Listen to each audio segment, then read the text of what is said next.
This man finds himself being hunted by an elite assassin, and it's himself, but more handsome and younger. We start things off in the beautiful, picturesque nature of Liège, Belgium. The sun is shining and the weather is sweet. What a great day to clap somebody. Expert assassin Henry Brogan is hiding in a field as he awaits his target. Suspected terrorist Valery Dormov. The Russian passes by on a speed train at 238 kilometers per hour. Just as Henry gets ready, his spotter Marino informs him that a little girl is standing in front of Dormov. Well, guess there will be 2 victims today. Oh no, the operation gets postponed. The girl walks away and Henry shoots. Later, we see Marino being impressed. Henry hit him right in the neck. Nice shot. Marino even shows Henry a video of civilians' reactions. Yep, that'll go trending on YouTube. Henry turns the YouTube moderator on and demands to delete it. What a pity. 4 guys tried to do the job before, but Henry overcame them with a single shot on a fast-moving train. His kids will be proud. Later at his beautiful house far from civilization, Henry is visited by his handler, Dell Patterson. Henry feels terrible for shooting a man in his neck. He aimed for the head. He considers it a sign of retirement. If I would ever consider retiring when I missed my toilet, I would have never worked. Actually, I never did. Henry expresses his guilt over the lives he has taken. After 72 kills, they say it's never too late. Henry goes to rent a fishing boat and meets a new shop manager, Danny Sarkoreski. Through the small talk, we find out Henry is highly allergic to bees. Noted. I thought you learned that you're deadly allergic to bees only once. Enjoying retirement, Henry? Good old fishing with a beer? Nah, it's a secret meeting with a friend, Jack Willis. He tells Henry that Dormov was not a terrorist but an innocent man working as a molecular biologist in the States for 30 years. Jack believes Henry's file on Dormov was spiked. When Henry asks where he got this info, Jack tells him it's his informant in Budapest, Yuri Kovacs. Henry notices the meeting is followed by the UFO and quickly retreats. The spooky people listening to the encounter are DIA director Janet Lassiter and Gemini director Clay Varys, who's some big shots since the guy orders Lassiter to take care of Henry. Henry drives back and finds a bug on his boat. Sussy. He goes straight to Danny and accuses her of working for the DIA. Nice move. How did he manage to live so long with such paranoia? Lucky this madman is retired. Danny denies it and Henry feels like a jerk, so he invites her for dinner. Because women fall for that. Well, Danny does and goes for a date. That was surprising. I should try it next time I leave the house. Are we still not allowed outside? Who'd want to leave their house anyway with all this inflation? Henry gets on a date and gives the lady flowers and her DIA file. Busted. Danny confirms she is DIA, but she's only following in her FBI father's footsteps. Same here. That's why I'm jobless. Later that night, we see Jack on his boat enjoying a wifeless afternoon. Suddenly, he hears a strange noise outside, so he takes his gun and goes to take a look, and he's dead. The same goes for his girlfriend. Never cheat, boys. The same night, Henry wakes from an alert and sees some men breaking in. He hides in the basement and calls Marino, warning him to run away to Mexico, start a new life, change his name to Raul, find a beautiful Mexican chick, make 3 kids, and call one of them Henry. Oh darn, Marino gets killed, too. Well, it's time to save your skin, Henry. He skillfully gets rid of intruders and goes to Danny's house. He figures she must be the next target since she's as confused as a virgin with 3 girls in her room. So Henry finds an excellent excuse to run away with the hot chick. Smooth retirement. Danny runs into her shop for the keys from a boat. Meet the mercenary. Do you know who my dad was? Says Danny. And Kung Fu's the guy. She also finds out Lassiter sent the killers by taking some of the guy's teeth. Now hide them under the pillow. Henry and Danny ride a boat, and we find out Henry's also scared of drowning because his father used to toughen him up by throwing him in the swimming pool. Classic fathers. Oh, that's why I'm scared of getting my butt clapped. Never mind. Meanwhile, Clay schools Lassiter for not getting rid of Henry and tells her he'll send Gemini to do the job. Henry and Danny land on a lonely island, ordering some martinis with tacos. While they're waiting, Henry's pilot friend Baron comes. They enjoy 3-year-old crackers and head out. Darn, some good tacos were wasted. Henry calls Dell to figure out what is going on. Dell tells him about Gemini working with the DIA to wipe out their agents. Dormov was working with Gemini too, and Henry figured out Clay's involvement. Henry asks Danny what she knows about Gemini, and we find out it's a paramilitary organization run by Clay. He invited Henry and Baron to join, but they both declined. Bad idea. Is there really any way out of being a CIA agent? I mean DIA, FBI, DEA, SUS, whatever the acronym is. Here's my advice for all you special agents watching the video. Never tell anyone you're retiring. Just change your name, have some plastic surgeries, and move to Albania. No one will find you in Albania. No one will search there either. Or you'll be wiped out by some silly named The Trio hides in Cartagena, Colombia. Henry tells Danny how Clay hires people, tie them up, throw them in the water, and get them out when they almost die. Now I only wonder why Henry denied the opportunity to work with a boss like this. It's midday sleepy time when Henry spots a shooter running across the neighboring rooftops. He runs out and shoots the man with a silenced pistol. The cat-mouse game begins. After a few rounds, Henry takes out his rifle. Time to finish the game. He spots the sniper, who, surprisingly, looks precisely like young Will Smith back in his rap career time. Now it gets hard. Would you shoot your identical young twin? Henry tries to call out the kid for a beer, but the latter thinks Henry is too old. Bummer. Eat a grenade then. No you. Henry retreats, loses his gun, and falls.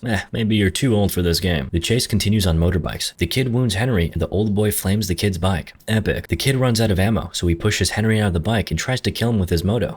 What's wrong with the good old fists? Finally, the kid takes out the knife, but the cops arrive. So the kid flees. Henry hits the local prison, but before he can meet his new poppy, Baron and Danny take him out. Henry figures out they should go to Budapest to meet Yuri to get more information from him. Too bad. I guess we won't see tacos. At least we'll see some Western European girls. Henry lands a private jet set so they can classically meet the girls. Meanwhile, we see a kid named Junior treating his wounds. He is met by Clay, who treats Junior like a son. The kid's got questions like, why this dude knew my every move? Strange how the so-called skilled boy didn't even manage to look at the face of his victim properly. Later, Junior watches how the other Gemini operatives work, and Clay orders him to follow Henry to Budapest. Danny doesn't lose time in Europe. She skips local bars and goes straight to the DNA lab using samples of Junior's cap and Henry's. How did you get the man's DNA? You dirty girl. Guess someone scored on a private jet trip. Turns out Junior is Henry's clone. Henry doesn't understand why a clone of himself would be sent to kill him. For fun, I suppose. If they sent a random guy, it would just be another Jason Bourne movie. Henry wonders why they clone him. Not scientists, doctors, or Nelson Mandela. Like, is Will Smith really worth cloning? The trio meets Yuri in a spa. Nice spot. Yuri tells Henry he is against Clay and reveals that Dormoff worked with Gemini on the cloning project. Junior is the only clone of the project, though. So far, Dormoff helped design clones that could be stronger and smarter. Still, Clay wanted soldiers without morals and pain, so Dormoff walked away from the project and signed himself a death penalty. Henry gets a courier to find Lassiter and informs her that he knows everything about her. Her favorite coffee, margarita, underwear color. Nice. He promises to shoot her first if she sends assassins at him again. Fair enough. Henry wants to send Danny back to continue serving as she used to and waits for Junior to talk with him. Lassiter arranges the meeting and Junior meets Danny alone in a garden. He orders her to strip to ensure she isn't wearing a wire. Yeah, right. Anything to get his wire turned on. After a thorough investigation, he takes her in as a hostage and informs Henry about a meetup place at the catacombs. This dude has some bizarre taste. On the ride there, Danny tries to convince Junior that he is not the cold-blooded killer he was bred to be. After a failed rap career, man is ready for whatever. When she asks him why he is hunting for Henry, Junior reveals he was told that Henry killed his Gemini colleagues. Danny keeps talking, so Junior silences her. Smart move. When Junior finally gets some time to enjoy the silence, he hears his stretching explode. Guess Henry's in the catacombs. Junior is well prepared. Night vision, gas mask, everything to overcome Henry. But experience wins. Henry blinds the kiddo and takes him on aim. Finally, they take some time to look at each other closely. Henry frees Danny and tells Junior he doesn't want to kill him, but to drink a beer like a son-father type of move. He also tells the kid who Clay really is, and who Junior is, expressing how empty they both feel unless they are clapping someone. We all do after a fortnight session. Junior learns he is a clone but doesn't want to believe it. Bro, look at the face in front of you. Deniers. When Henry guesses Junior is still a virgin, things get tense, and they fight. The old dog almost gets killed before Danny intervenes, and Junior escapes. The beaten Henry, Baron, and Danny go to Georgia to find Clay. Junior returns to Clay and demands the truth. I know I wasn't dumped at Chuck E. Cheese's, Dad. Okay, son, it was a long trip in Vegas. Nah, Clay, tell him the absolute truth about the lab doctors. And so Clay does, assuring Junior that he is better than Henry and his son while Henry is his shadow. These mind games you're playing, Clay. Could just send Jason Bourne to kill Henry and enjoy some family times at Junior, but no. The trio arrives in the US and gets a breathtaking meeting with Junior, and I mean it. Junior shoots Henry with bee venom so the latter can't breathe.